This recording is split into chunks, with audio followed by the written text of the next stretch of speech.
The film you are about to see brings you face to face with one of the most important challenges of our times, protecting and empowering the world's women during and after conflict.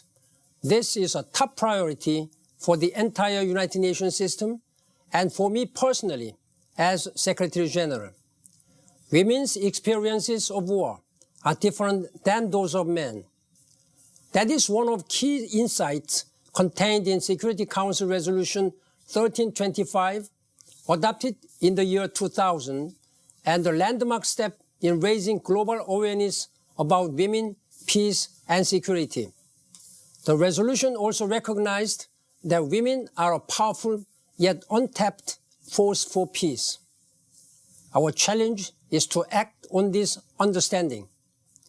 The peacekeeping missions we deploy and the peace negotiations we support must have gender equality at their heart. We also have a collective responsibility to combat sexual violence against women and girls, to seek justice and end impunity for these crimes. The documentary you are about to see shows what the United Nations and its partners are doing to meet this challenge. You will meet peacekeepers, activists, humanitarians and survivors, women and men across the world who are champions of this cause. You will hear difficult testimony about the obstacles we face and about the mindsets that are often so hard to change. But you will also hear from women who have survived the conflict or overcome other difficulties to make a real difference for their communities and our common future. But our achievements have not yet matched the magnitude of the challenge. I'm strongly committed to doing more. I urge viewers everywhere to do their part. Empowering women and girls for peace and development is the smartest and most overdue investment the international community can make in securing a just and peaceful future for all.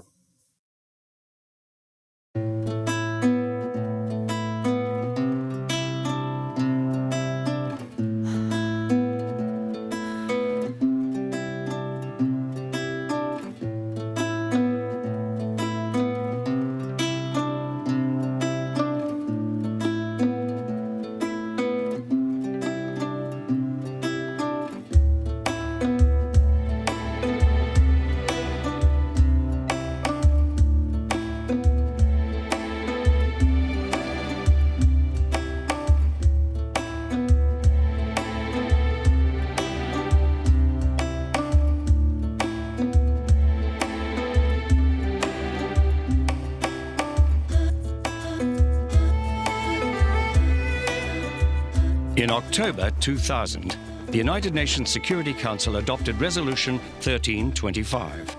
This resolution highlighted how women are particularly affected by conflict and recognized that women's full participation in peace processes can significantly contribute to the maintenance and promotion of international peace and security. Since the adoption of Resolution 1325, the issue of women, peace and security has continued to gain attention with growing recognition that engagement with women and their active participation in decision-making are instrumental to the protection of women and the prevention of armed conflict, and that the increased participation of women in post-conflict decision-making and recovery is a linchpin to sustainable peace.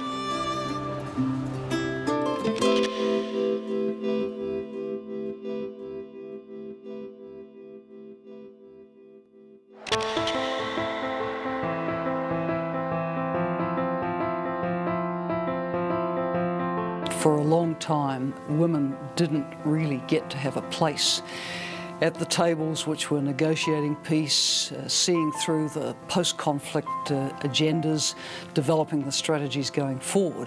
So the UN Security Council had this landmark resolution on women, peace and security. It recognized that women suffer differently on conflict and that they needed specific policies and programs. But on the other hand, they acknowledged that women were part of the solution. So everything from how to address women's participation in demobilization, reintegration processes, how to ensure that in the security sector reform processes, women's participation and protection issues are being addressed. And ever since, women all over the world have adopted it as their platform for enabling them to argue the case for them to be involved in peace processes. For the past 21 years, women have been a symbol of resilience in Somalia. The men have gone to fight, families have been separated, and the victims have been mainly women. But it is the women who have succeeded to keep their families together. It is the women who have shown the way. There was one woman I met who we were talking about needs in terms of food and water and shelter. And she said to me, but what I really need the most is white cloth. And I looked at her and said, white cloth, what would you be needing that for? And she said, the least I can do, she said, I couldn't feed my children, but the least I can do is give them an honourable burial. And that voice, that incredibly powerful mother's voice, for her recovery and for getting society back together and being able to at least say that they had been dying with dignity was something that was so important. And I think that those voices have to be heard. Women make up 50% of the population. How can you possibly attempt to create and maintain international peace and security when you're excluding 50% of the population? Women and girls are those most affected by violence and conflict, should also be seen as change makers, as peace builders, as people who can create a future. It's not going to just happen overnight because we are changing the ways in which people are thinking about peace and security. It's about those community groups and the responsibility of the state, first and foremost, to ensure that there is a safe space for people to be able to talk and engage and raise issues, that there are systems of the state, particularly the police, to provide the kind of protection that anyone in the society, it's not just about women's protection, but everyone.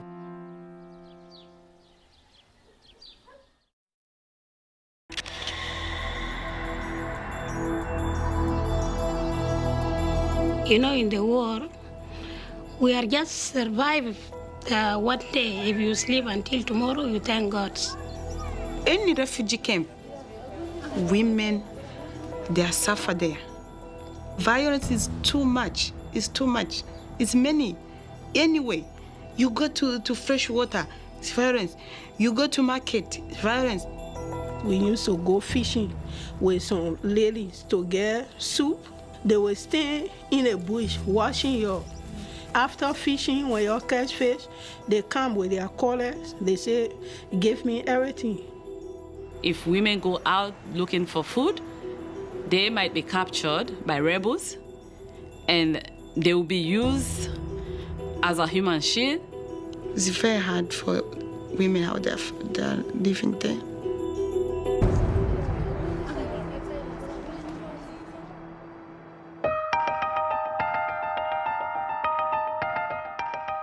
Conflicts in the latter part of the 20th century drew international attention to the vulnerability and exploitation of women as victims of gender-based violence and as the chief sufferers of dispossession and displacement. Conflict disrupts people's lives, and women and children particularly are the first to be displaced. And they lose their lands and they lose everything. Even after conflict ends, women will not go back to farm. They won't go back to the productive activities.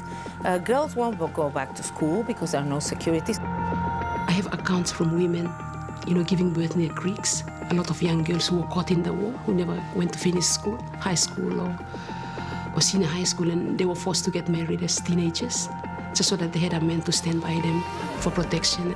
It's really important that we look at the range of threats and the range of experience that crises have on women and men. So to ensure that, say, women that are displaced by a conflict or crises have sufficient assistance, such as food, water, and shelter. And there are big issues for people in terms of the violence that they have encountered, the abuse that they've encountered, all of which has a huge impact on them psychologically. Women and children, and occasionally men, are subject to sexual violence in conflict zones, and this is often used as a weapon of war. The international community has recognized this and started to respond. I think we're fighting these three misconceptions. First, that it is inevitable, that this is part of every war since the beginning of time. Secondly, that it is unspeakable, that this is it's about sex, they think, or it's about something that is so shameful that it should not be mentioned, and the shame falls on the victims and not the perpetrators. And thirdly, that this is a lesser crime. Perpetrators are using sexual violence to displace populations, for instance, to send messages, to send signals. It's in a sense a method of total warfare. You are a 20-year-old young lieutenant or lance corporal going on a night patrol, and you face a 13-year-old girl having been gang raped by 4 either rebels or Congolese or government soldiers. What are you going to do? I have been for 39 years in Marine Corps. I thought that I had seen all the atrocities that you can think of. I was not prepared for sexual violence. What I saw on sexual violence, I was not. So if I'm not prepared, then how can be the lance corporal that we were talking about, facing this 13-year-old girl being gang raped? What are you going to do? You cannot walk away from it. You have to take action. Peacekeeping operations play an important role in the protection of women and girls. Specialized training for peacekeepers on how to address conflict-related sexual violence has been developed. However, what is also needed to support this is better system-wide protection of the vulnerable, including better data to enable better responses to sexual and gender-based violence. Many actors, both international and local, are working to achieve this. In the Congo, we have organized networks of people around the villages, actually supplying them with cell phones, so then immediate information that allows us to react. And we have also organized small patrols to escort women going to the marketplace. We have the concept of community policing to actually engage the communities through the process and bridging the gap between the communities and the police to ensure that they are able to provide that protective blanket. Women and girls, they know themselves what the threats are that they face, and they should be determining the solutions. So no matter how difficult it is to access them, no matter what the security issues are, it's absolutely imperative that women and girls are involved in the design of the solutions for them. Invest heavily in women, listen to the women in the villages, advocate with your opponents to stop that violence. Make sure that your troops are really prepared for it. While system-wide protection is improving, the international community has also strengthened its mechanisms to hold perpetrators to account. The Secretary-General is now able to list those parties credibly suspected of committing or being responsible for patterns of sexual violence in situations on the Security Council's agenda. In international humanitarian law, the law of war, you find in the 4 Geneva Conventions and their 2 additional protocols many statements about the fact that sexual violence is prohibited. We see at the International Criminal Court that sexual violence is a war crime. Prosecuting sexual violence, even in peacetime, is a very difficult thing.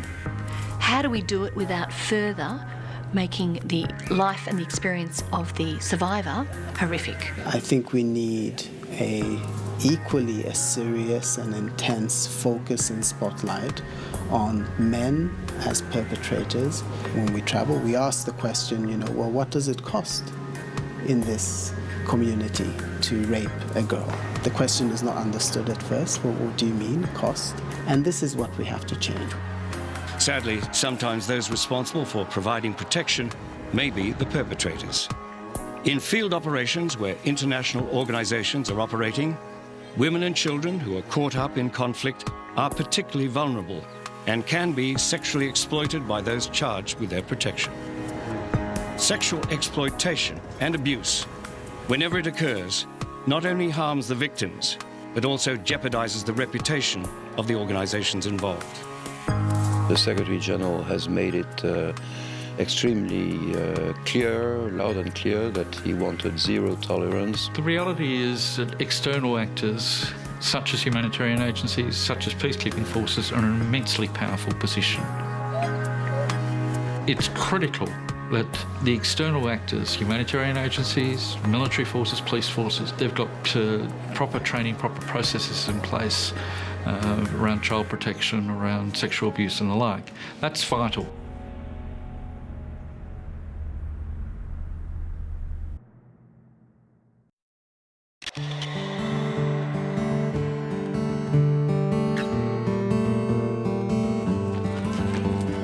The first thing is education, to be educated. Because all these people, especially women, we are suffering.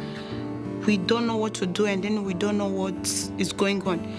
Because most of women, we didn't go to school. If a group of women work for peace and security, for example, at the military area or as a police woman, then other young girls will be encouraged to join them. I do to put the story of back home to our children, and I do to tell them, be the children for the future. Because the country with war, there is no any benefit. Be a peace, be a children of peace.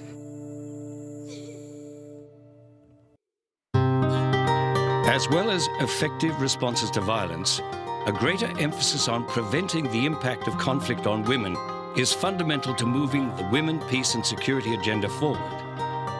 Incorporating a gender perspective in conflict prevention activities and strategies and recognizing the role of women in preventing conflict is key. We need to still continue working stronger to see how we can prevent violence against women from happening. We have done a lot, and we have been training our peacekeepers and peace forces. First of all, just understanding that vulnerability, but beyond that, ensuring that we address it from a preventive perspective, educating women and girls about those vulnerabilities and empowering them to be able to prevent gender-based violence. Early warning indicators allow steps to be taken to recognize and address further escalation of conflict. We recently compiled a matrix of early warning signs and indicators of conflict-related sexual violence. Things like escalated anti-women propaganda, changes in women's mobility patterns, women no longer going to markets, girls no longer attending schools, women seeking abortions and reproductive health care, things like that indicating that sexual violence was going on under the radar. Police play a key role in prevention by working at the community level in both cities and villages. What more can be done is to have a more preventive approach, and that could be early warning systems, getting to build a trust amongst themselves to know how to react when they see threats or they see something coming. Many new strategies have been developed to increase the international community's capacity to respond to violence against women, including by using female interpreters, data collectors, gender advisors, and female police officers. With these new approaches, interactions and communication with women and the local community becomes more effective and leads to a better understanding of the community's needs. I had an experience in one refugee camp. I tried to speak with the women there, tried to find out if they have other problems and food and so on. And the translator was a man, and women would tell me, no, everything's fine, everything's fantastic. And then I went into a small room with a small group of women with a female translator, and the kind of things that happened were completely different. Everything was happening, from FGM, from rape, and so on. Everywhere we have female officers deployed, we see the difference. Their understanding of the situation in order to have an early warning, and also their capacity to listen, the confidence that they can build immediately with the women that are in difficulties are an important asset. One of the things that the UN did, which really helped a lot to encourage women to join the police, was the deployment of an all-female formed police unit from India to Liberia. I was impressed with their professionalism and their expertise. I asked it to be taken on night patrol in Monrovia.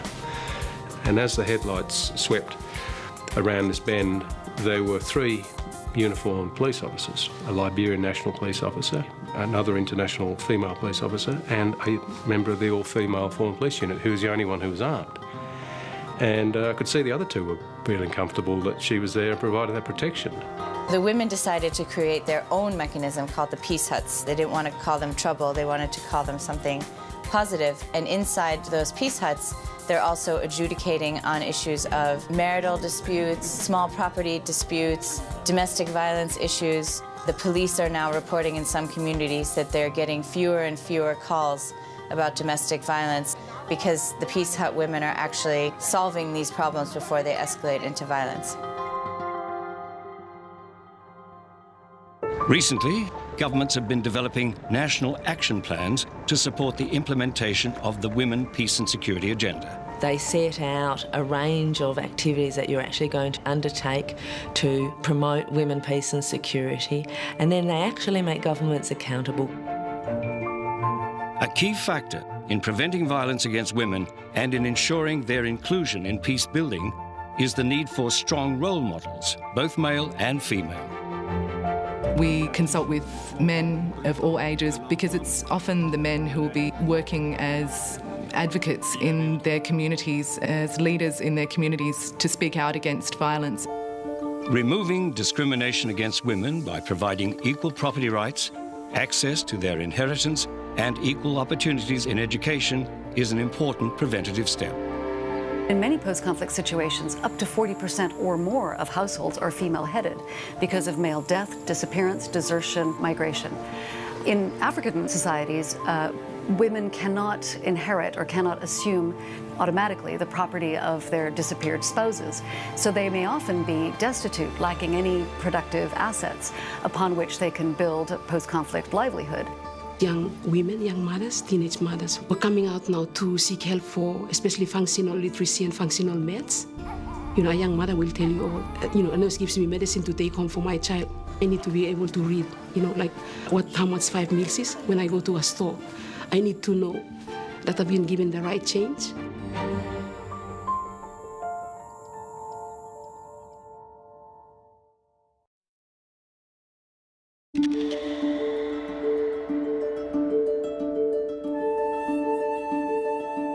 nabaddu way ka shaqayn lahaayeen laakiin xorba ma ahan ayay markasta maxay tad dhibaatada lagu haya marka waxba kama qaban karaan ilmahooda.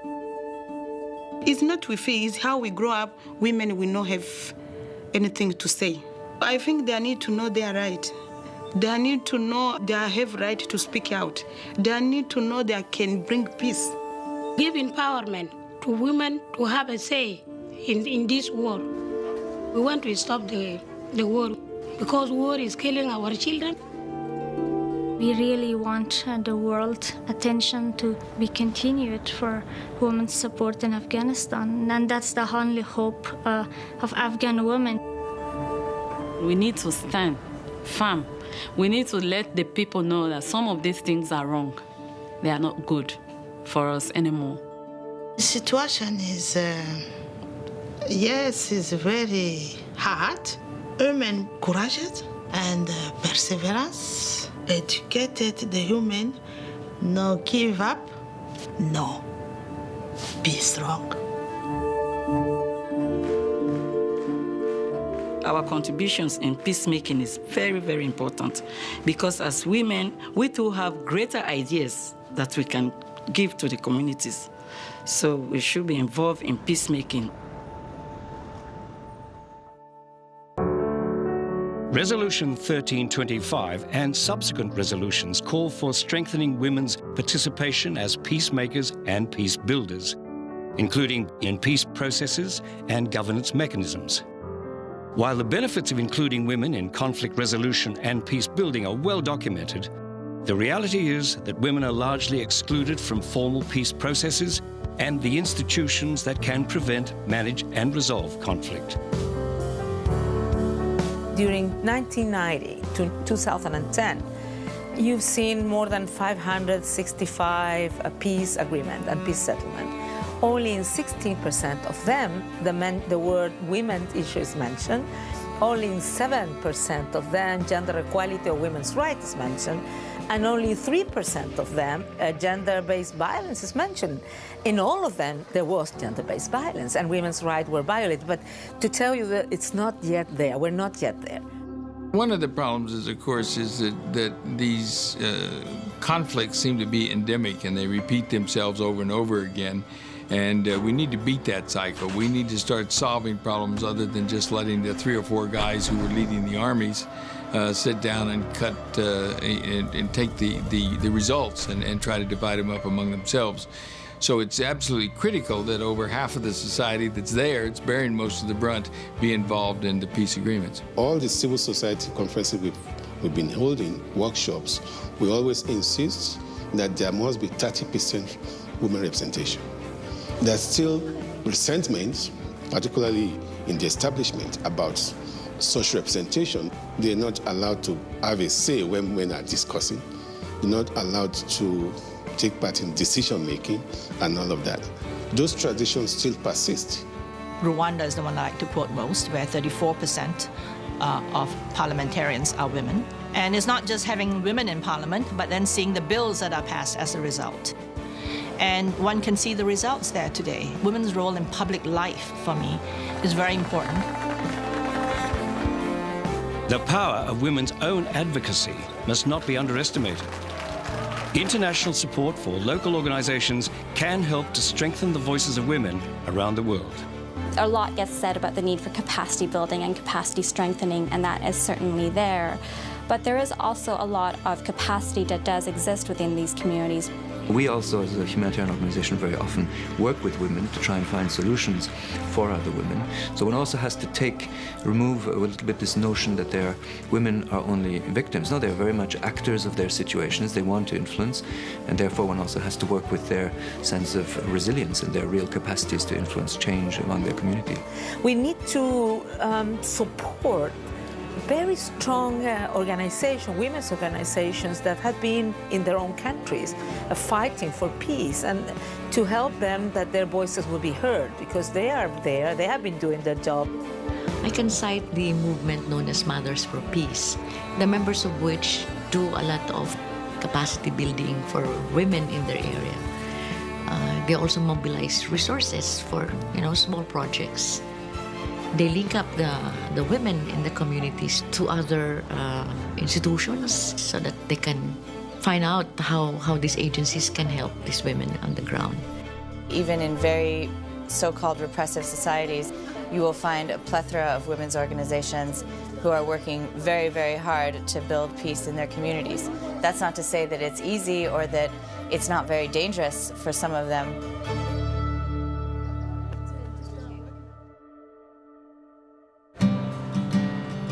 While the Women, Peace and Security agenda has progressed, and strategies and training tools have been developed to empower and achieve better protection, prevention and participation of women, more remains to be done.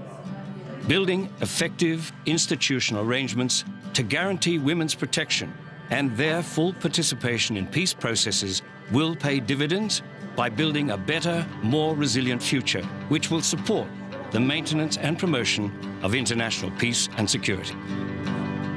There's a lot of skills, a lot of training, a lot of support, a lot of empowerment of women to be done. But what we know is that women are peacemakers, that women want to be involved, that they've played very important roles in a number of countries which have been through great trauma. And from the best experiences and practices we've seen around the world, we can support other women too to play these roles. Imagine the discussion that would happen if 20 men were in a room talking about what they need for the future. Then imagine the discussion if 20 women were in the room talking about what they need for the future. Both discussions are going to be incredibly different and varied, but imagine if we had a room where we had 10 women and 10 men talking about what they need for the future and how they can build a sustainable peace for the future generations. So challenge ourselves, set benchmarks that deliver on the standards. It has to have real impact, which is visible. The judge of our effort is ultimately the communities that we are serving. What the international community needs to do at this point is take responsibility for the commitments it's already made. Every time there's work done on preventive diplomacy, every time there's work done in a peace process, every time there's rebuilding financing, support given to the rebuilding of institutions post-conflict, the questions must be asked. Where are women, and am I including women's rights in all of these efforts? So I think that would be great for women, if they want them to involve in peacemaking. So we do everything equally, not equally, but side by side.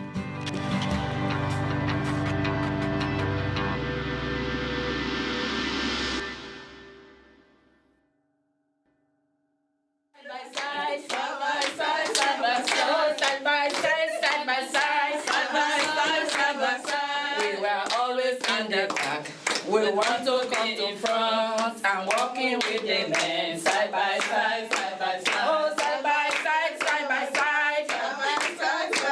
Oh, side by side, side by side. We are always at the back. We want to be in front and walking with the men side by side.